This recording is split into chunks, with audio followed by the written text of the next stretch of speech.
Yay. Hi, All right, Daniel. we're recording. Sorry we couldn't Hello. make it work on Instagram Live, but we are Zooming now and we're going to post this on Instagram. Yeah. So I'm going to just jump right into our questions about Uncharted Territory, a little bit about our friendship and our collaboration. And you just brought it to my attention that we've been working together for 10 years. Yeah, I looked back at the date of the first song that I gave you. I mean, the first piece, which was The Missing, and that was dated, at least on my computer, is dated 2010. Yep, I remember that piece vividly. And I knew then, I was like, wow, Daniel comes from a source. He comes from a fire, and a gestalt is the word I like to use. Can we tell the very funny New York story of how we met? Because it's such a New York story. I know. We met at 24-Hour Fitness. I was teaching Pilates. Floor Pilates, and I was taking floor Pilates and suffering. It was so excruciating. I know, you used to remind me all the time that I would kick your butt. Yeah, but it felt so. Go ahead. And then I don't remember exactly why we were talking, but I just immediately sensed that this dude, Eryc Taylor, is somebody who like lives at fire and ice and like not a lot in between, but like fire and ice. And it's like, I always live in between, but my imagination is out here. And I feel like you live out here all the time. I definitely agree with that. I definitely can feel you on that. I do live in extremes, and but that's where I feel like I come up with the ideas for a lot of work, and that's where in those extremes, I feel like I'm able to convey to you what it is I'm looking through and commissioning a score. And then you instantly click in. I think we collaborate so well together now, I don't even have to say much, and you're like, I got it. And for me, I always just need license and permission and then welcoming arms to go to those places. A lot of people, Eryc, as we both know, are somewhat tepid in their entertainment. They want it right in between. And I said, oh, here's a guy who's going to let me go here where I've always wanted to go. It's where my teachers always said, oh my gosh, you go to those places. I'm like, yes, I do. And Eryc wants it. Here's some pieces. Absolutely. So what is your favorite part about working with me and the dancers, besides allowing you to go to those extreme places that you say I live in, which I totally agree with? I mean, there's two places. I think one is just the whole idea that there's a demand for, let's call it contemporary classical music, but I actually don't know how I would classify it. It's definitely not music.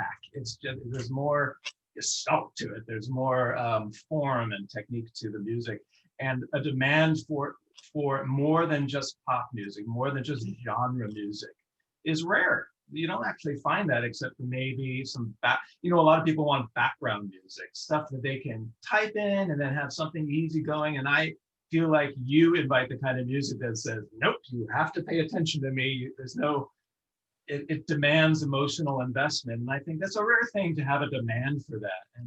And so, of course, I gravitate towards that. So that's my favorite thing about working with you, Eryc, is that you welcome that kind of music. And then secondly, and equally important, is that you have a real drive, not just for the emotionality and the sort of extremes of those, but for honesty, for emotional honesty. Like if you're just a collection of affectations, I wouldn't have been attracted to it. It has to come from a truth, and it has to come from a real desire to work through that truth through this vocabulary of modern dance, and for me, through the vocabulary of music. That truth and that orientation, that true north to whatever that organic truth filters through that emotionality, the emotions of the dance and the music. And I love that because I've gone to a lot of places and I've worked with people who it's just, it feels like a cartoon. All they want is sort of representations, but basically they want background music, and you want it in the forefront, and I appreciate that. Yeah, and so I want to talk a little bit about the work we've done together, but more so about Uncharted Territory because we don't have a lot of time. So I wanted to ask you if you could give us a brief overview about the creative process. I know your process. I know one of the things I love about you is that I know once I give you an assignment or a commission, you dive in and you don't come up for air until it's done. Like you almost go into this tunnel vision place and you get so into figuring out what it is, whether it's how the cello and piano goes together, or if it's learning an entire new electronic software system to put together an orchestral piece and figuring out how to do that. I know that it took you like almost a year or two to just figure out how to do electronic music because you've never done electronic music before. For those who don't know, before I think Earth Project, we had gone to recording studios and there was a live cellist and a live pianist, or just a live pianist. And we tried to do it with a live orchestra. And it was cost prohibitive, but also there's so much more kind of music and textures at your disposal when you decide to go digital. I'm not saying that it's better than live instruments. I'm just saying that it expands the vocabulary. And we really wanted to go there. I really wanted to go there. And above all else, we didn't want to have to pay thousands and thousands and thousands of dollars to do a recording of a full orchestra work. It's not practical for the state, where we're at right now, especially when we're just trying to get money just to keep ourselves afloat. So learning Logic Pro and other digital software was so key and really important. As far as the process with Uncharted Territories, I love to dive in and come up with sort of a final product, but this process was a little bit different because this started with the dancers. Uncharted Territory specifically started with the dancers coming up. I believe the process at first, it came up with dancers coming up with a bunch of vocabulary and gestures that speaks to their experience, their personal experience of being isolated during this pandemic.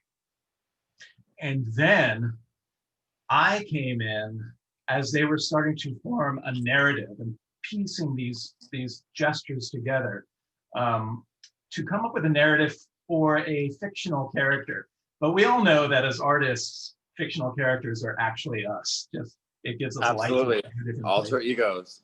And so I came up into that process when they're just beginning with the narrative, and I realized that if our goal was to get 4 to 6 minutes of music or dance, we had to really focus down this really vast kind of landscape of gestures that each dancer came up with into kind of the most powerful one. And so I came along, and I think this is also part of our process, is that you have this kind of fire of inspiration, and I come down and go, okay, let's really focus all that heat and come up with a diamond. Let's focus it, because it needs to be focused, because music plots a linear course. It's the nature of music. And therefore, I needed to ask each dancer to identify what's the most powerful part of their experience and really identify that climax, the most powerful part. And so for my role, I felt it at first, before even coming up with music, was honing in on that, that moment, that climax, that most powerful point, or the most powerful gesture of them all. And what does that mean to them? And that was an important process, because my goal was to find out what the emotional current was, the real emotional current, not even the ones the dancers sort of fictionalized, but what aren't they addressing? What aren't they getting to? And for me, the psychology of kind of figuring out what they might be afraid to actually say out loud was an important part of my process coming up with this. I compose from an emotional place, and I compose from I compose from the subtext, and I think that's more important even than what they're trying to say on the surface level. So all of that, just is right in the lane in which I love to be when it comes to music. Yes, I totally agree. But how has it been creating, especially in quarantine? I know that you have you are inspired by the challenge and the work and the commission, but how has your music been affected by composing in quarantine, and how has your day-to-day life changed in quarantine? It's changed so much for all of us, and we've had to use that horrible word pivot in the dance company and switch to a Zoom platform. And we taught 1,000 workshops last year, and we've only done like 40 or 50 this year. And trying to move a dance company online is so challenging. What has it been like for you as a composer? And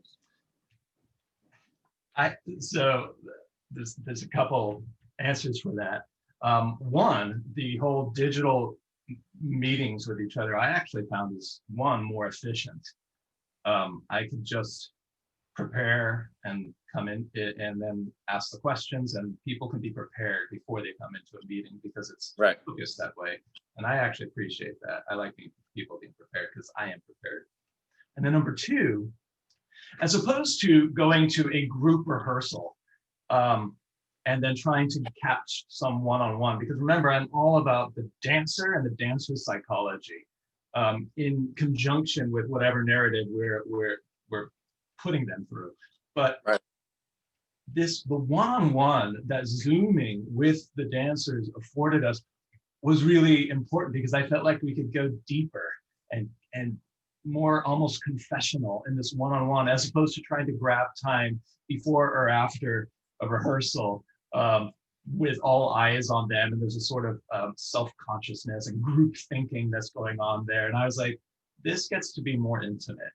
This actually kind of feeds my process better. So I like the intimacy that this one-on-one of Zoom meetings actually gave us, compared to grabbing time on the side of the dance floor. So I appreciated that. As far as what this experience for me and the pandemic, you and I know, Eryc, that when there's a feeling of war in the world, that is exactly when artists get to work. This is when we are fueled the most. And I remember scholastically knowing that Shostakovich did some of his best work during the war, when Russia was at the most oppressive. I only knew that intellectually, but I didn't actually feel that until this pandemic started taking over. We were bunkered down in our apartments, homeless or on the street, just acting as outrageous as ever, and money as scarce as ever. And suddenly I felt more fueled artistically and creatively than ever before. The whole kind of closing in of the world made me get to work and really activated me. So honestly, as tragic as more than 250,000 people dying from this disease has been, as artists, if you give in to the apathy and sort of misery that this collective consciousness wants everybody to be on, you're not doing your job.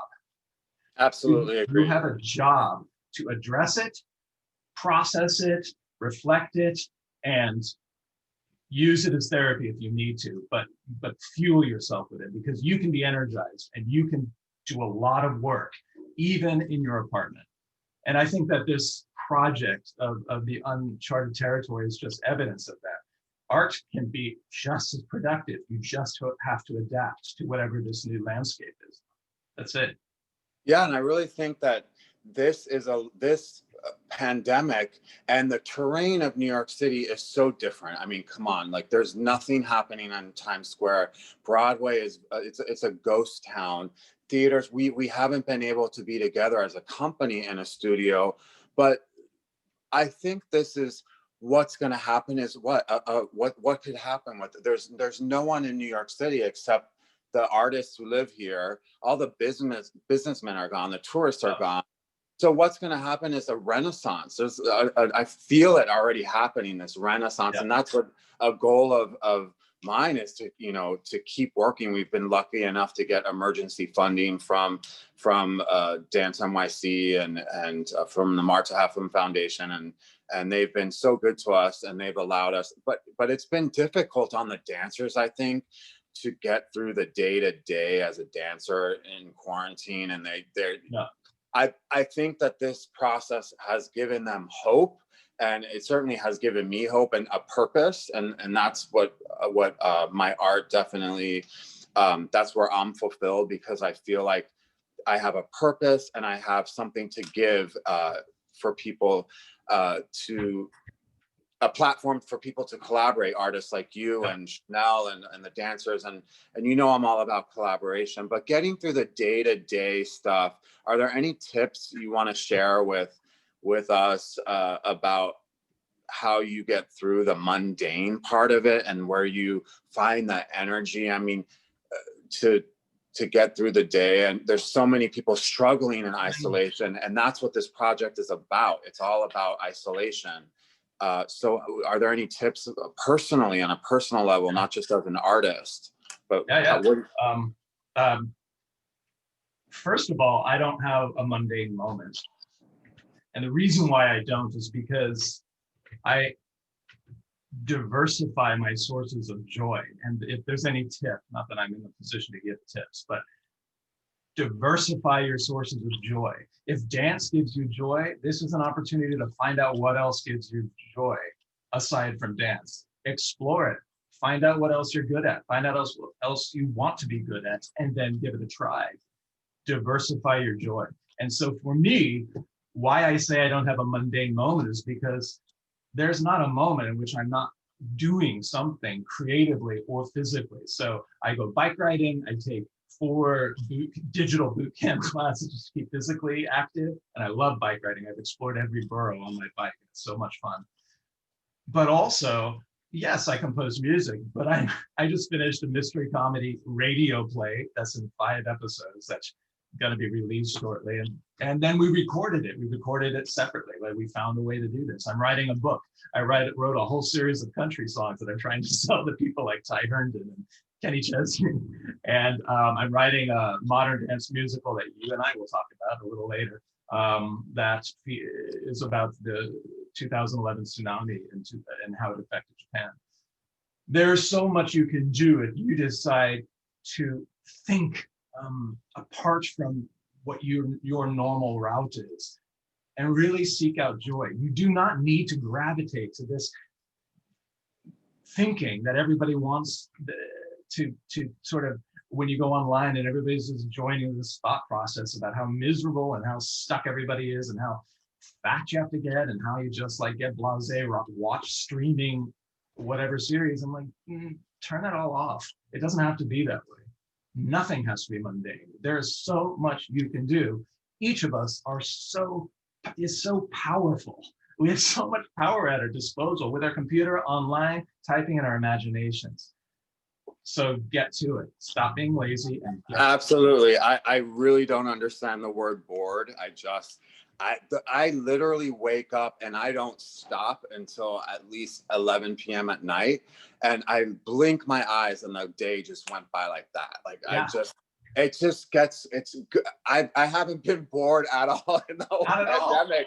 I'm trying to run like an outreach program, a dance company. I'm launching the first truly patented portable ballet bar, Burn Bar, and trying to run a startup company and manage a staff, like managing a staff and you're dancers.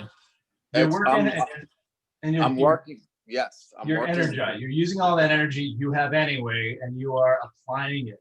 We all can do that. We don't actually have to rewatch whatever, Schitt's Creek season 1 through 6 again. Yeah, take that and process it and start to create, or do it. Read a book. Do anything. You can do it.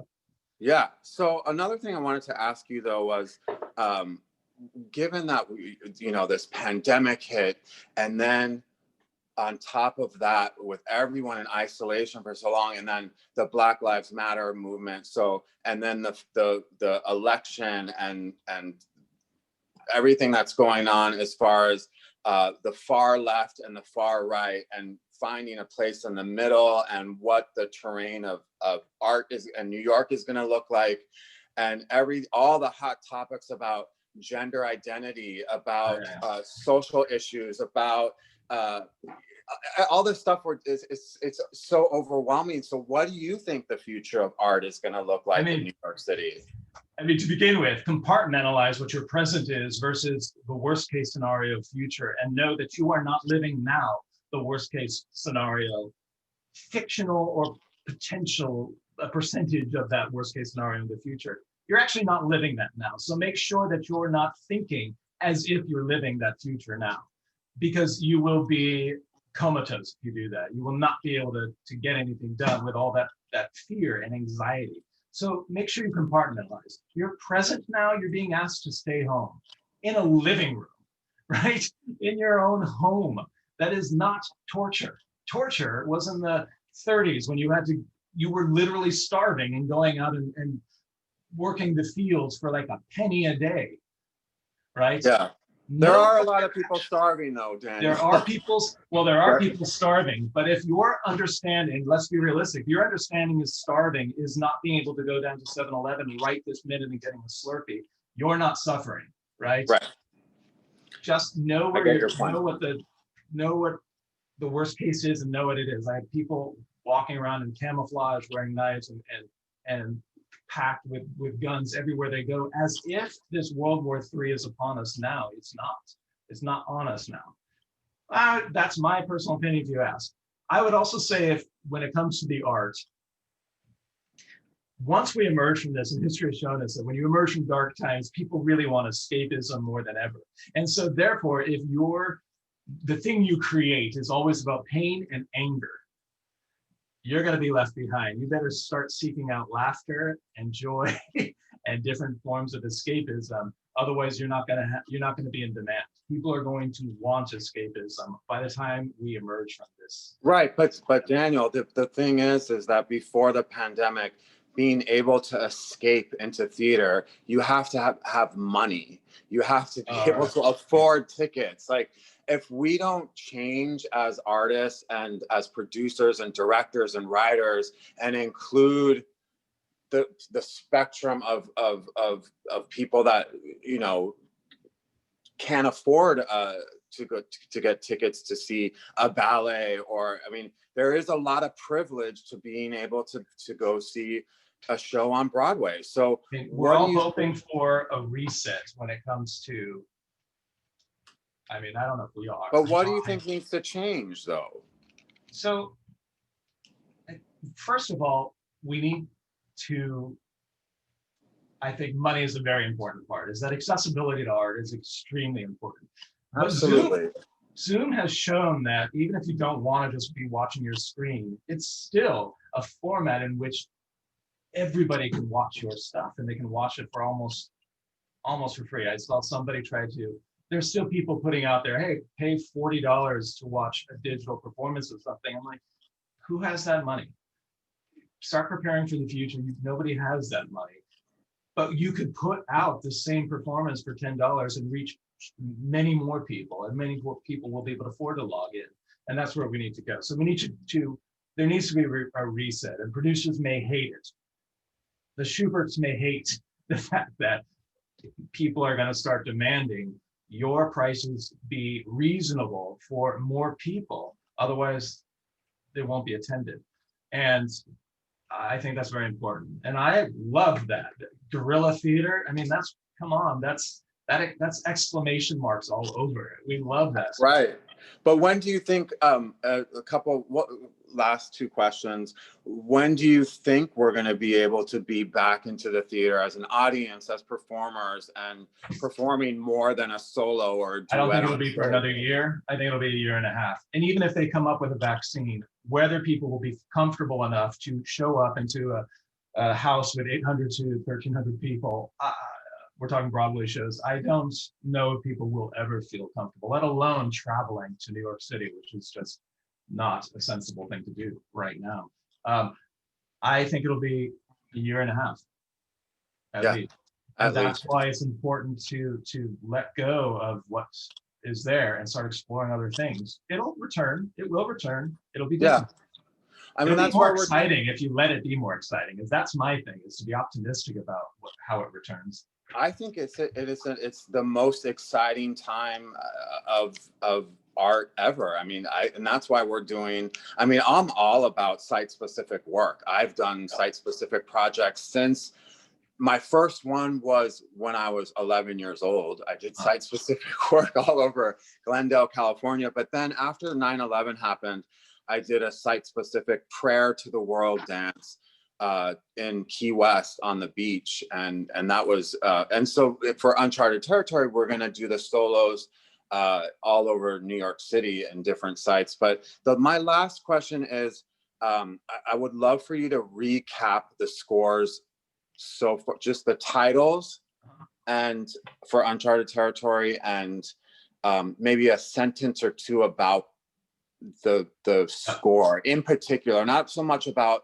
the dancer or the character, but just the score. Okay, so the first one was the Pandemic Variations, and when you asked me to do that, I really wanted just to set the setting of what this landscape is like with COVID having spread from Hunan, or wherever it actually initiated, to around the world. That initial panic and then feeling of loss when people started to die at a distance, and then people started to die or get sick, and then perhaps get close to passing on or pass on right in your neighborhood, if not your home. And that's what Pandemic Variations is all about. And I handed that to you and you said, yes. The second one I did after that was one initially for Alex, but it ended up becoming Taylor's dance, which is called Distancia. And that to me was, it was about the beauty of loving somebody at a distance. At least that's my subtext for it. Very Brokeback Mountain-ish. There's something distant. That's why I call it Distancia. It's about vast landscapes and longing.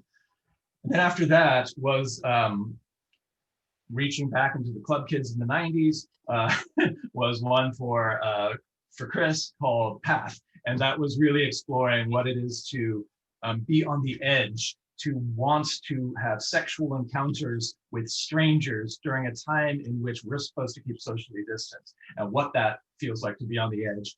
And then that sort of, clubbish type of ecstasy that people go into when they're on that edge and they're not really connected to reality. But the danger, it was all about danger to me, and that contrast of danger. So that's what the Path is all about. And after that comes, I went back to Alex and reapproached the one for Alex, and that was what's it called? Dark City. And Dark City, that took a lot of work, and that was one of the most technically accomplished pieces I've done. I don't know if people hear that, but I know musically it's one of the most technically precise pieces, and it managed to capture this. So I don't want to give away Alex's secrets, because this was a very intimate conversation she and I had. But I do know that this really, really captured what I felt about Alex, and it just was so moving when I just came upon it. So I want you, when you listen to Dark City, to interpret what you think that conversation was about. It's not my place to talk about it. And that's the first guitar piece you've done, right? And then after that was, that was using guitar. I used a lot of guitar in all of this. After that, for AJ, he mentioned about his fictional character was going back to his Filipino grandmother's house and isolating for the pandemic there in the grandmother's house. And then because in his fictional characters, the grandparents were not alive anymore, he summoned them up with his fire dance. And so it had this contrast for me between something really beautiful and nostalgic and this fiery tribal type of spiritualizing the memories of his home. So I went to this incredible place where I researched this very traditional Pinoy serenade called a harana. And I really dived into that and contacted the classical guitarist who did a documentary about the traditional serenade called harana. And I did a tribute to the harana for half of it. And then I just took that music and did a variation of it and did something really tribal for the second part of that. And then I labeled it Baha'i Ni Lola, which means grandmother's house. So that was that. And then penultimately was one in which it was exploring OCD, but I have to redo that. So I gave one version to Nicole, and I'm doing another one that's probably going to be just a piano piece, but we'll find out. And I'm working on that now. So that's it. Yeah, it's an incredible body of work, just like Earth was last year. I'm so happy to continue working with you. I look forward to seeing the film Uncharted Territory, and this is the first film that we're doing as a company, and then also seeing the performance. This is a year-long project like Earth was, and I look forward to talking more to you later about the other works that we've composed together and worked on, and hopefully we'll do that podcast soon. I hope that'll be fun. That'll be fun. Is there any final words you want to leave us with, or any last thoughts you want to? I just keep going back to that thing that I've sort of drummed into people, which is diversify your sources of joy, whether or not you're an artist. Start seeking joy, because you don't have to go from misery to misery to misery. You can actually leapfrog from something that fills you with positive energy. It's there, and not in some esoteric way. Actually, it's right there in front of you. Yeah, I think, and it's about finding hope and in all of this hopelessness. You have to find hope within your heart and within yourself, and tap into that fire, into that source place where people, and what you said about exercising. Oh my God, that's like gets my endorphins and serotonin and keflons, my hormones, it levels out. It prepares me for the day. So if I don't work out. So good tips there, and it was so great talking to you. I will talk to you soon, and yes, I'll see you soon. Thank you so much for all the work you do. Thank you. I love you, Daniel. Love you too. Talk later. Bye, guys. Bye. Send this to Mallory. Okay. Bye.